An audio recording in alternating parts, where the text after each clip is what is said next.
Bon, nous allons commencer par la prière. Grand Dieu, nous venons à toi avec la joie de savoir que nous t'appartenons, de savoir que tu nous as racheté à un grand prix et que ceci veut dire que nous sommes maintenant à toi et pour l'éternité.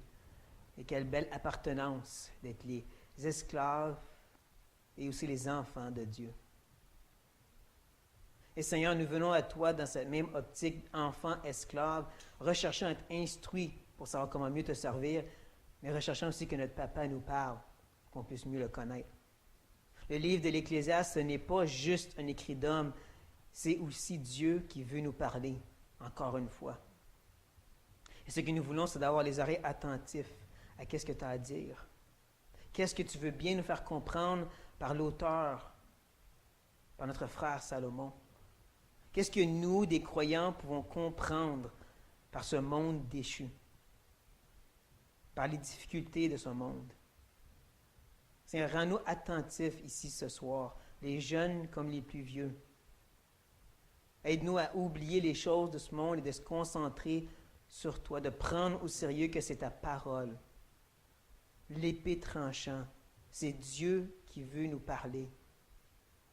Ma demande ici, ma requête, Seigneur, c'est que réellement ça devienne ta parole dans chacun des cœurs ici ce soir. Ma demande, c'est que tu m'aides à pouvoir bien expliquer, bien exprimer et surtout te glorifier par ce message ici ce soir. Sois béni, grand Dieu, pour le livre de l'Ecclésiaste et toute ta sainte parole. Amen. Je vais vous demander de mettre vos souliers de course. Parce qu'on va faire un marathon de l'Ecclésiaste à partir de ce soir.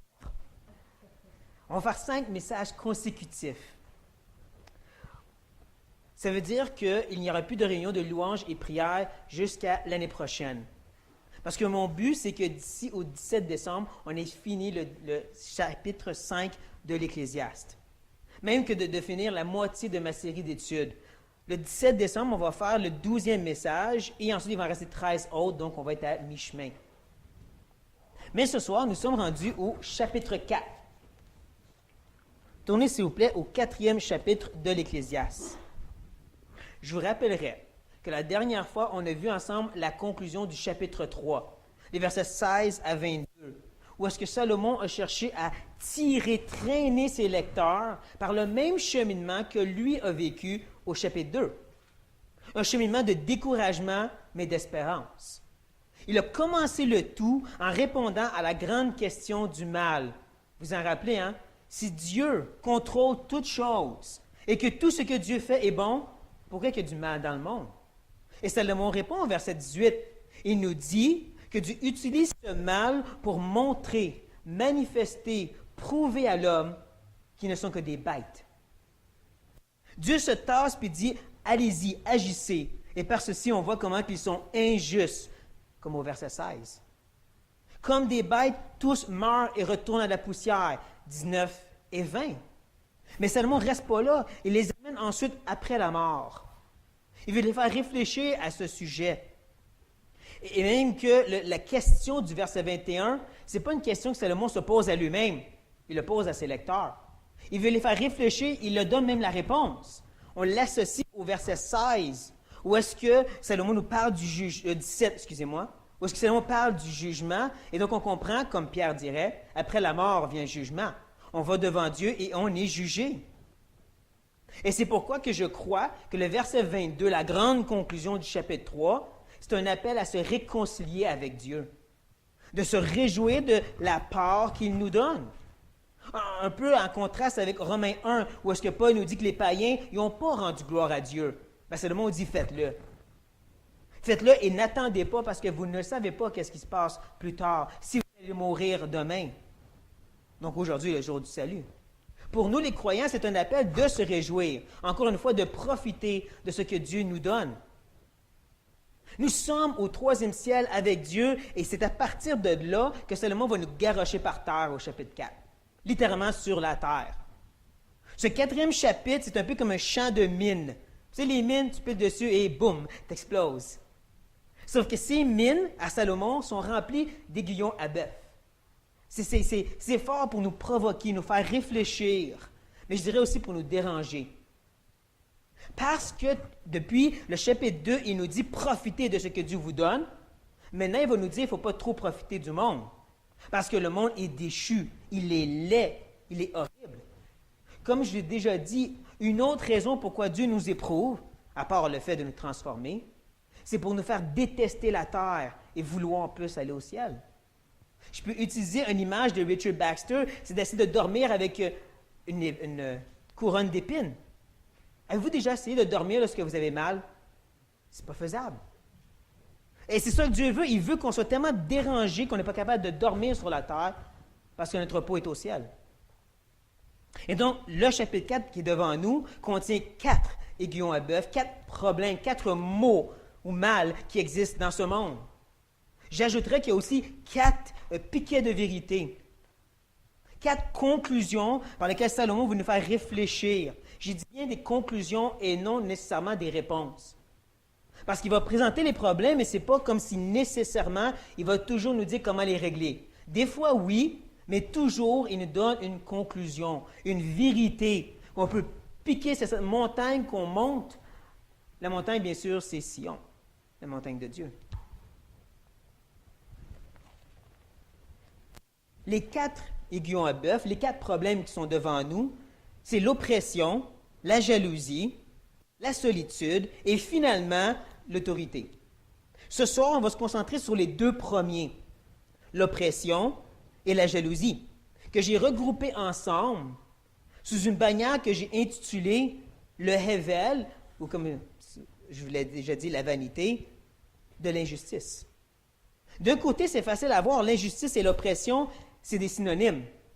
De l'autre, je dirais que la jalousie, c'est une attitude qui dit justement, c'est pas juste que l'autre personne a telle chose.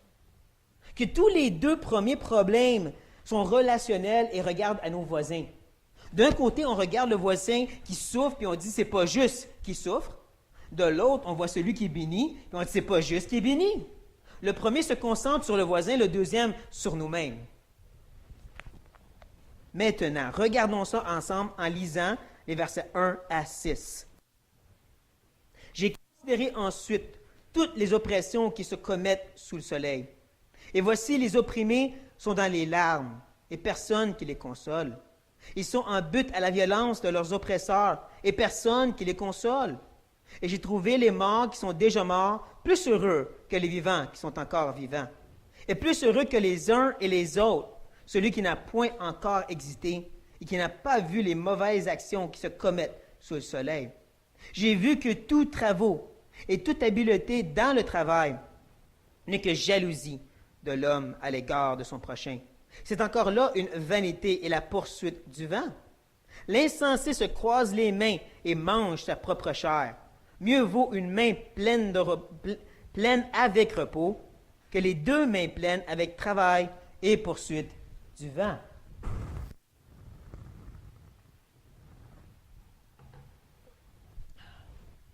Encore une fois ce soir, avant de pouvoir s'attaquer au texte, on doit régler une situation controversée. Je veux que vous sachiez que ce n'est pas un bagatelle, ce n'est pas un sujet de moindre importance. Vous devez comprendre que depuis le début de ces séries d'études, j'ai cherché le plus possible à passer par-dessus les détails insignifiants. Les petits problèmes qui sont comme des bosses dans le tapis, je les ai écrasés, puis on a juste continué à avancer.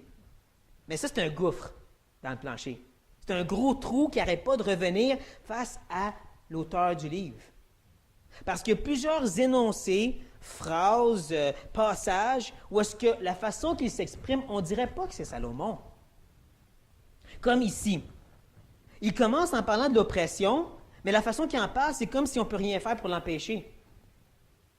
Sauf que c'est le roi, supposément. Le roi peut mettre fin à l'oppression dans son pays. Pourquoi est-ce que Salomon il en parle comme si c'est quelque chose qu'on ne peut pas y mettre fin? Que c'est juste triste que ça l'arrive? Je ne sais pas si vous comprenez le raisonnement de ces critiques. Ça a quand même un certain sens. Si c'est le roi, pourquoi qu'il en parle comme s'il ne peut rien faire? Et je vous dis que c'est quand même un sujet important parce qu'au chapitre 1, verset 1, il nous dit qu'il est le roi de Jérusalem, le fils de David, Et ensuite, dans plusieurs des sections biographiques, il se présente comme s'il est Salomon. Si ce n'est pas lui, eh bien, il était inspiré à mentir, à se passer pour un autre personnage.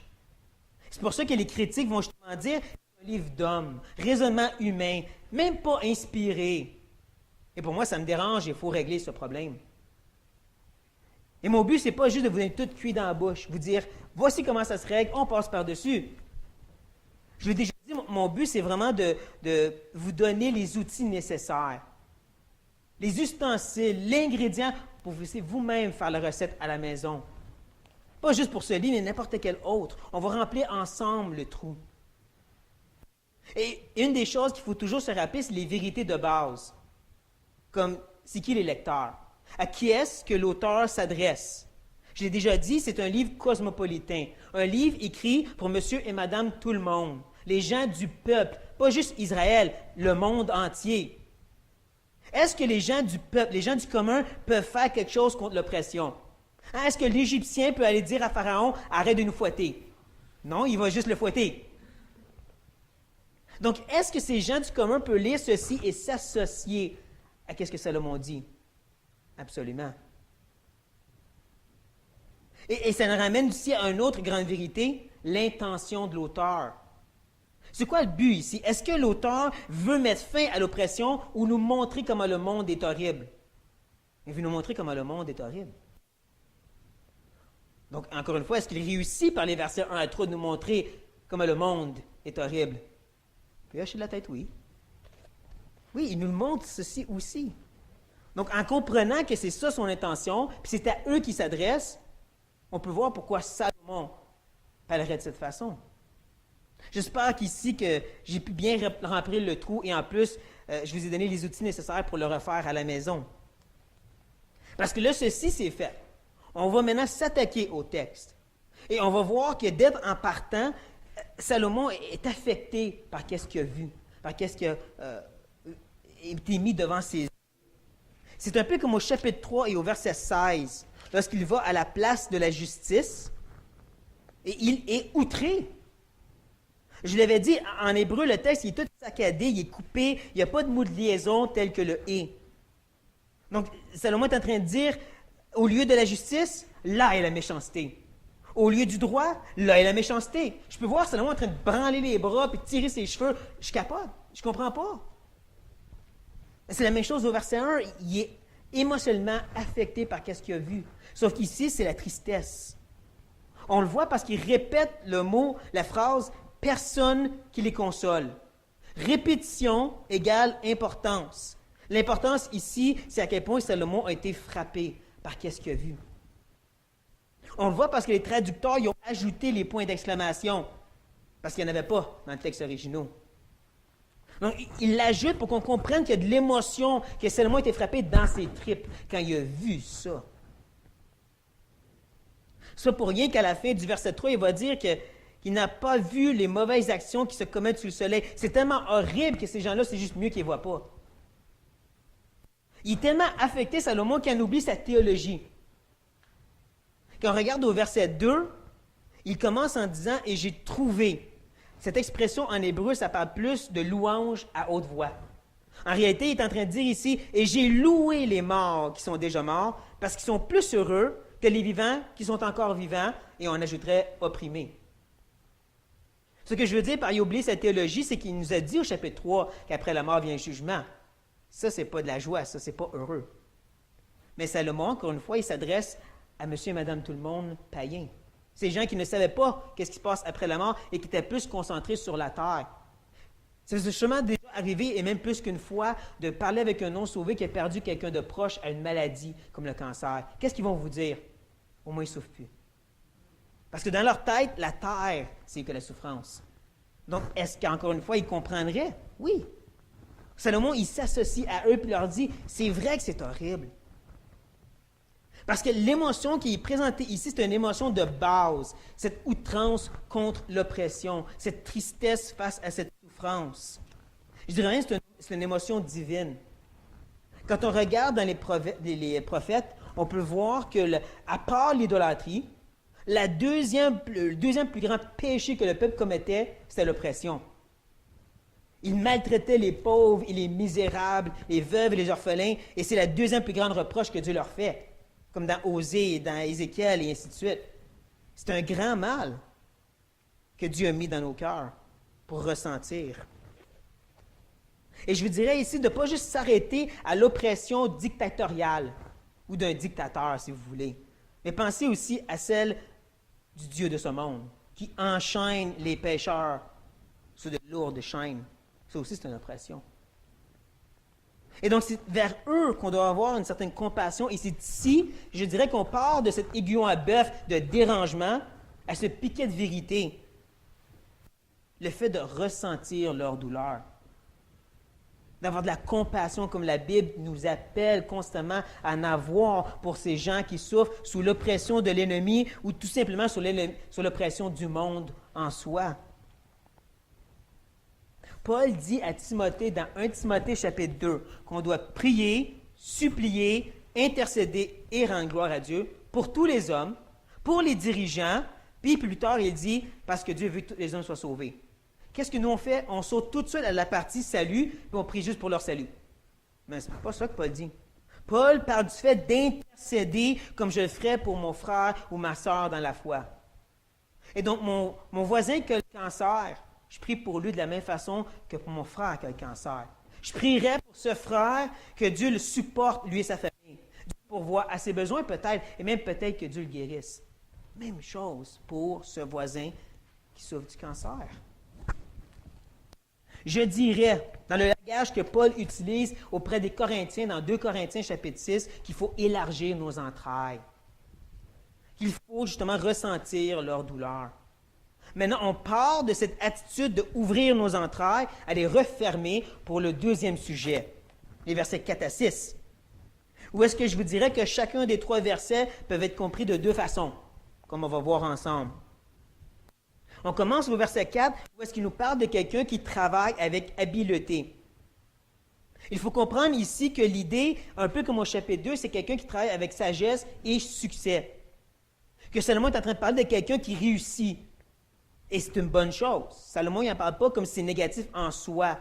C'est un peu comme on voit à maintes et maintes reprises dans les proverbes. Tu travailles d'une façon diligente, Dieu va te bénir. C'est une bonne chose. Sauf que il y a la jalousie qui vient avec. C'est ici, je vous dirais qu'il y a 2 façons de comprendre l'énoncé de Salomon. Premièrement, il est peut-être en train de dire que la jalousie devient la force motrice du travail. Donc, prenons l'exemple de M. X. M. X voit son voisin qui a plein de choses, puis il se dit, moi, je vais travailler plus dur pour avoir plus encore. Il est motivé par la jalousie. Ça, c'est la première idée. La deuxième possibilité, c'est tout simplement que M. X travaille dur, il réussit, il a plein de bonnes choses, et là, son voisin, M. Y, lui, il est juste jaloux. Ça arrête là. Il ne veut pas plus travailler, il est juste jaloux. J'ai dit tantôt, il voit qu'est-ce qu'il a, puis il dit, c'est pas juste. Pourquoi que lui peut se payer 2 voitures, puis moi, je suis juste capable d'en payer une?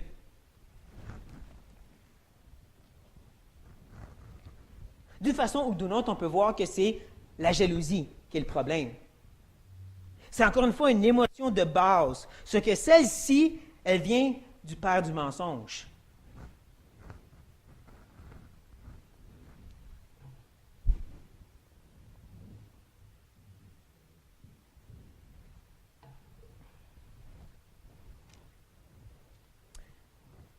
Et même que je dirais, c'est le débalancement dans cette fameuse pendule toujours débalancée. C'est un des extrêmes. Où est-ce qu'on regarde et par jalousie, on est motivé ou par jalousie, tout simplement, on est affecté. L'autre côté de la pendule, elle, est au verset 5. L'insensé se croise les mains. On a ici, disons, voisin W. Lui, il regarde comment la jalousie a fait plein de ravages, puis il se dit, de son bord, pour ne pas tomber dans ce piège, je ne vais juste pas me forcer. Je vais me croiser les mains, puis je ne vais rien faire. En réponse à ceci, Salomon lui dit très simplement qu'il va se manger sa propre chair. Il y a 2 façons de le comprendre. Certains croient qu'il participe d'un rongement émotionnel. Mais je pense que c'est plus logique de dire qu'on parle littéralement qu'il va mourir de faim, il va s'auto-digérer. Parce que le verset 5 Il est sur une forme proverbiale. Donc, comme dans les proverbes, ben, celui qui est paresseux et qui ne travaille pas va pas manger, va mourir de faim. C'est la logique ici. Donc, d'une façon ou d'une autre, ça ne marche pas, le raisonnement. J'ajouterais ici qu'il ne faudrait pas juste s'arrêter à une seule optique, l'optique mondaine. Vous savez, il y a une auto, il y a des choses, j'ai vu moi aussi. J'aimerais vous présenter l'optique spirituelle, parce que c'est elle que je trouve qui est plus surnoise, plus subtile face à la jalousie. Parce que d'un côté, justement, on peut être en train de regarder tel frère ou telle sœur, tel couple, telle famille qui semble tellement bénie par Dieu, puis dire, c'est pas juste. Pourquoi est-ce qu'eux autres ont un bon couple, puis des enfants obéissants, puis moi je fais la même chose? J'en fais plus encore, puis notre couple ne fonctionne pas, puis mes enfants, c'est des petits monstres. Cette attitude de jalousie-là. En plus, la Bible, elle nous appelle à imiter ceux qui valent la peine d'être imités, des gens fidèles, fervents, en feu pour Dieu. Mais faisons attention que la force motrice, ce n'est pas la jalousie qui dit « lui il est béni, moi je le veux aussi ». Un peu comme Paul dit aux Philippiens, qu'il y en a qui prêchent à Christ par envie.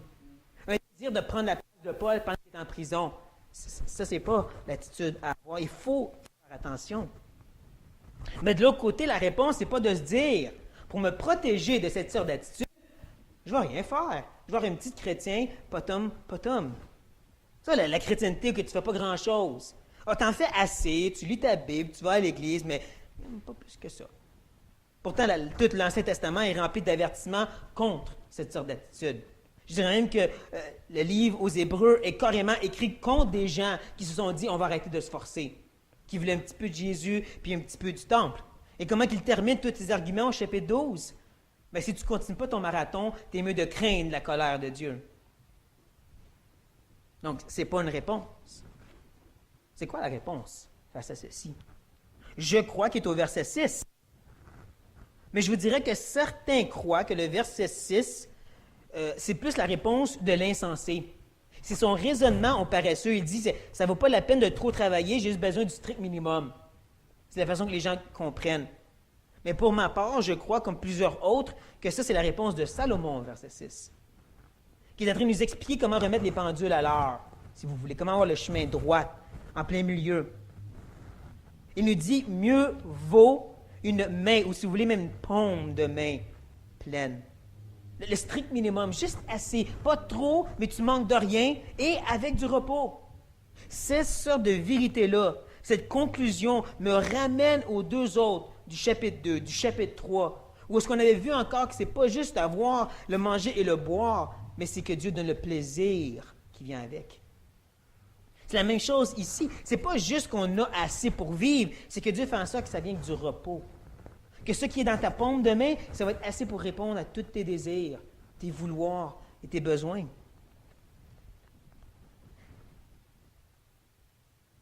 Et sinon, bien sûr, tu peux chercher à remplir tes deux mains, mais d'avoir avec ça le travail et la poursuite du vent. Voici encore une autre raison pourquoi je pense que c'est Salomon qui parle, parce qu'il répète la même phrase qu'au verset 4, poursuite du vent.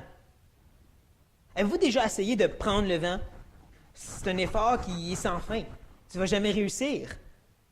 Moi, ça me fait penser au chapitre 1, verset 1 à 11. Vous vous rappelez le cercle vicieux?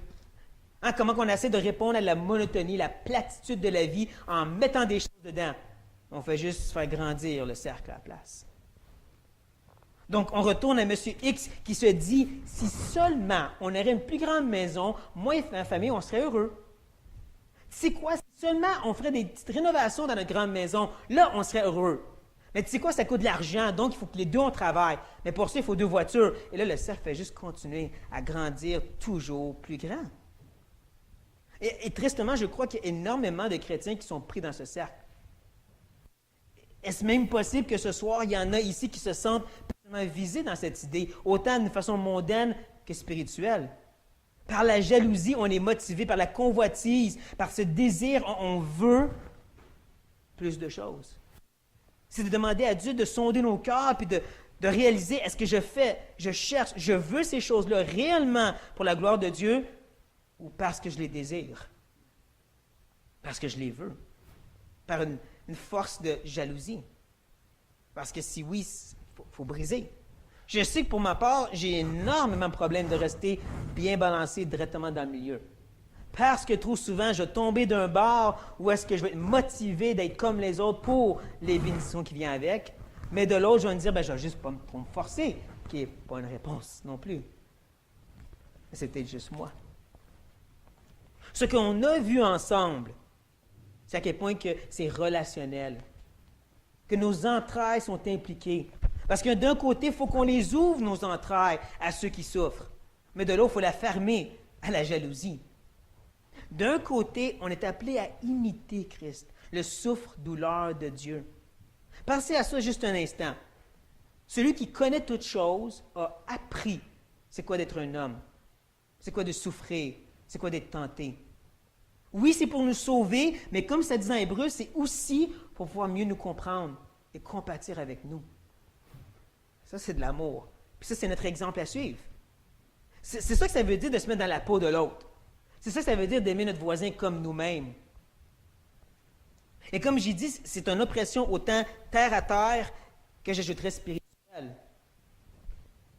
Donc, le frère qui est dérangeant dans l'Église, ou le collègue de travail qui n'arrête pas de sacrer, sont sous une certaine oppression de la chair. Il faut avoir de la compassion, pas de la frustration. Mais de l'autre côté, je dirais qu'il ne faut absolument pas imiter notre premier père. Vous savez, celui qui a regardé le trône de Dieu puis a dit « Je le veux ».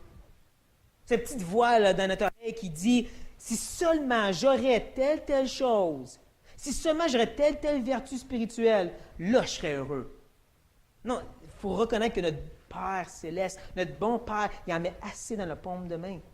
Au bon moment et tant aussi longtemps qu'on en a besoin. Et ça vient avec du repos à part de ça. C'est vraiment assez de qu'est-ce qu'il nous faut. Et si on ne comprend pas ça, on va peut-être l'échapper en essayant d'en pogner plus. Et donc, je dirais très simplement en terminant qu'il faut aimer ceux qui souffrent et haïr la jalousie et pas faire l'inverse. Prions.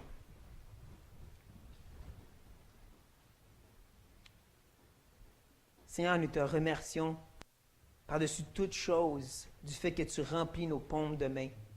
Et des fois, même, tu en mets dans les deux. Des fois, on a une surabondance qu'on ne peut pas imaginer. Ça vient avec du repos, avec le plaisir. On a juste une assiette de bouffe, mais ça goûte tellement bon. Des fois, on est en train de souffrir par-dessus souffrance, épreuve par-dessus épreuve. Des fois, on perd tout. Notre job, notre maison, peut-être même notre épouse et époux. Mais par un simple lever de soleil ou coucher de soleil, tu nous montres que tu nous aimes et la paix nous envahit. Ça, c'est la paume de main que tu pourvois. Mais Seigneur, nous sommes charnels et nous recherchons toujours plus. On veut s'en remplir les poches, notre sac à dos et les mains aussi. Seigneur, donne-nous le courage de sonder nos cœurs, de vraiment aller dans ces fonds de poubelle, dans ces égouts qui sont nos âmes, pour voir est-ce qu'on est motivé par la jalousie, par la convoitise, par la cupidité, ou réellement pour te glorifier en ajoutant les choses qu'on met dans notre vie. Aide-nous, Seigneur, de prendre au sérieux le danger et le mal et la mondanité derrière la jalousie. Et à la place, Seigneur, qu'on ouvre grand nos entrailles, nos cœurs, pour les gens qui souffrent autour de nous. Nous nous préparons à cette assemblée de tendre la main vers les gens de cette ville qui souffrent. Que l'Église participe, Seigneur. Que nos cœurs y participent. Et que ça n'arrête pas seulement dans le temps des fêtes. Qu'on réalise qu'il y a des gens qui souffrent 24 heures sur 24 tous les jours de la vie. Rends-nous sensibles à nos collègues de travail, à nos voisins, puis surtout à réaliser sous l'oppression de l'ennemi, la dictature de la chair. Et même certains de nos frères et sœurs sont sous l'emprise d'un certain péché. C'est pour ça qu'ils sont si troublants.